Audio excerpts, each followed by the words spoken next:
What's good? Switch away, EGF Hoops here, back with another amazing video. As you saw at the title, we're about to talk about how the Bucks season wasn't a failure, in my opinion at least. If you disagree, please let me know in the comment section. It was definitely disappointing. I don't think that was that much of a disappointment though. Like the video, give me to 100 subscribers. It'd be great if you hit that subscribe button. Just for me personally, please hit it. We're gonna get straight into this video, man. The Bucks season was not a disappointment. If you don't know, where have you been, under a rock? The Bucks lost to the AC last night. The first one seed to lose to the AC in I think 11 years, they said. And I'm just here to say that there is definitely changes that needs to be made. I don't think the whole season should be a failure. Like I think Giannis quoted in an interview, an exiting interview after the loss to the Miami Heat. I don't think the entire season was a failure. I think there's definitely things you can learn on and things you can build on from this point going forward. First off, I think that it's too much talk about the Milwaukee Bucks losing. I think the talk should be about Miami Heat winning, especially with Tyler Hero out, especially with Jimmy Butler turning into what he turned into. I think Bam was pretty abysmal this series, which kind of makes it all the worse for Bucks fans like me. And yeah, I think it's just a huge shout out to the Miami Heat and a very impressive win by Jimmy Butler. I think it's sad that there will be a day possibly where we don't remember Jimmy Butler, where our kids don't know Jimmy Butler in like 10 to 20 years when he's gone.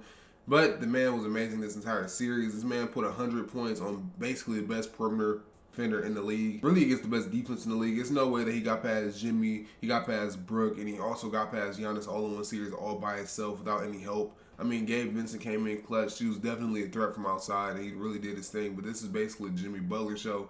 And even winning and closing it on the road, coming back from multiple 10-plus point deficits in the fourth quarter, basically himself. Jimmy's him, man. He's him. But to get back to the point of this video, after giving Miami their flowers, it's about the Milwaukee Bucks, obviously. And I think it's pretty devastating what just happened. I think there's a lot of things we can take away from this. Number one thing, there's one thing I agree with what everyone is saying on Twitter as a Bucks fan. It's time to get Mike Budenholzer out of here. It's time for him to go. It's time for him to get fired. He was going to get fired for sure if they didn't win the title in 2021. Forsaking the injuries that happened with the Nets, I don't really believe in the injury bug. I don't really believe in the whole, if this didn't happen, this would have happened. But that is a huge case. It is a strong case that if they didn't get injured, Mike Budenholzer loses his job. I don't really believe in no injuries should add an asterisk to a playoff run. I think their title was legit regardless. But I think that definitely saved Mike Budenholzer's job. Now I kind of think the Bucks should reconsider keeping him at this point. I kind of think he should be gone. Too many, just Mike going back to the old Mike. We saw it last year with him actually making adjustments in the Boston series. We even saw it a little bit against the Suns when they dropped 0-2, whether it's making Giannis more of a one-on-one defender or just changing his help side in that series, or putting Drew on Devin Booker after they go down 0-2, in which he probably should start the series on Booker. But just little adjustments like that. There was no adjustments this series, and when it was a little bit too late. I wish I could have saw Brook Lopez more involved. But if you ask me, the key problem in all of this series, as a Buck fan myself, was Drew Holiday. I'm not gonna lie. If you follow me on Twitter, EGF Ron, I was screaming, and I mean hollering, and I mean yelling for Drew Holiday to get traded. But after sleeping on this for a bit, I don't think Drew should be traded. I kind of think that we should just change our perennial attacker, who we look at as our number 1, 2, and 3. I kind of think Drew should fall out of that rotation, especially after this series. I think they should use all his energy on the defensive side and maybe just turn it more like a 3-and-D guard and just leave the ball handling abilities to Chris Middleton. Maybe become that secondary ball handler and just leave it to Chris Middleton. Or I don't know, the Bucks should probably invest in more of a point guard somewhere down the line. I definitely think that he was an issue. He took 8 threes per game in this series. He's never done that in his career. He's never done that in the postseason run. And I think he shot just at 40%, which I also think is pretty unacceptable, especially for a player to his standards. But at the same time, if you're a Bucks fan, or if you've been watching the Bucks, I know a lot of y'all have, because a lot of y'all tried to slander Giannis for this, and I'm going to get to him later. This is not unusual. He did this last year against the Miami. He did this last year against the Celtics, and they went 5. They went 7, which is pretty impressive on Giannis' part. They went 7, while his point guard shot shooting splits of 36% from the field, 30% from the three-point line. I mean, shot 95% from the free throw line, but it's not like many free throws was shot in that series. 2021, the year before that, I personally remember that series. Everyone's on Giannis, and me, the biggest Giannis fan in the world. I've been believing you, Giannis, since 2014. I've been new, Giannis. I've been new. But everybody was on Giannis' case. If he loses this series, with the help of Drew Holiday and even Chris Middleton, both of them played horrible in Game 7. But Drew Holiday specifically shot 36% from the field, 26% from 3, and even 70% from the free throw line, basically begging to give that series away to the Nets. Now that we're off that, I think that Drew Holiday should just go and be a 3-and-D guard, maybe a secondary ball handler. Maybe the Bucks should invest in another ball handler. and just trying to see how this works. Just shake the roster up a little bit. I think the coach needs to be gone. I think Drew needs less responsibility on the ball, and they need to take the ball out of his hands much more. I'm very impressed with what I saw from Chris Middleton this entire series, considering how he's out most of the season. I like how he just turned it on. And unfortunately for the Bucks, and to get to the Giannis point of this video, I don't think that Giannis deserves most of the slander that is going to get thrown here just because his name is attached to a team that lost to the 8th seed.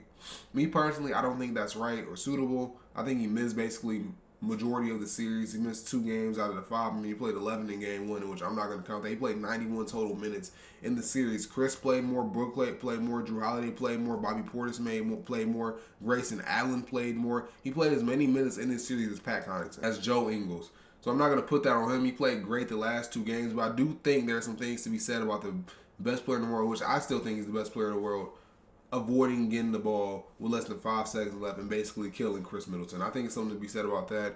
I think his 4th quarter debacle is unacceptable. I'm not ready to strip that best player in the world off him because of a series where he didn't play much of. But I definitely do think we're a couple years from being in question. A couple. Like, if he has another debacle next year, somewhere along the lines, I think it's a question. But after this series, I wouldn't be surprised if Giannis went out to an MVP. I'm really just trying to hang on to the Giannis threads while I can because I love this man. I've been my favorite player for about 7 years now. So, yeah, I'm trying to hold on to it as much as I can, but I don't got much to say else about Giannis. Outside of the fact, this whole him guarding Jimmy Butler stuff seems kind of idiotic to me. I think that Giannis has proved that he's the best help defender in the world. I kind of think that he won his DPOY being that help defender. And with them having Drew Holiday, paying him the big bucks not to shoot 8 threes a game, not to go out and give us 25, not to be this man that's going to give us 10 assists a game, even though he did 8, which is okay, he gave us 8 a game. I appreciate the 8 assists a game, but we paying him this money and we got him here to be that defender and also be that 3-point threat that he just wasn't this series or wasn't in really any playoff series that I've seen him in personally that really mattered.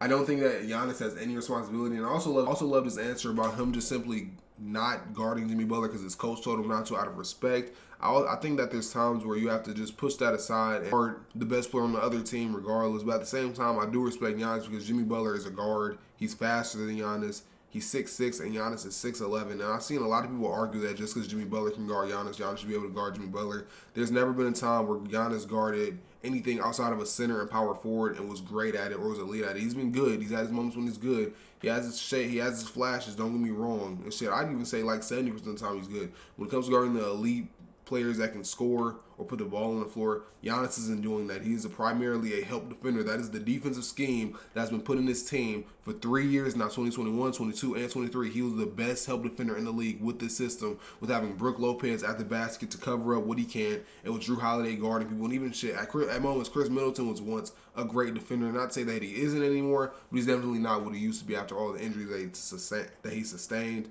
And I really think that's it. I do think that the Bucks have a lot of things to fix this offseason. They gave up, I think, like 2 or 3 second-round picks for Jay Crowder, and he barely touched the floor outside of, I think, like 2 games. He barely touched the floor. Yeah, that's it. Like I said, I probably would have loved to see Brook Lopez get a lot more involved. I think Drew Holiday needs less touches as a whole. And hopefully next year, Giannis doesn't get injured. I think that this is kind of, I don't say that the Bucks deserve this, but everybody has their turn where the injury bug gets them. And it's just unfortunate that the injury bug got the Bucks so early in the season. What I will say is Giannis will be the MVP next season. And I think that's where I'm going to end this video. I love you guys more than I love myself. My camera died if you can't tell. And that's it. Hit that sub button. I'm out.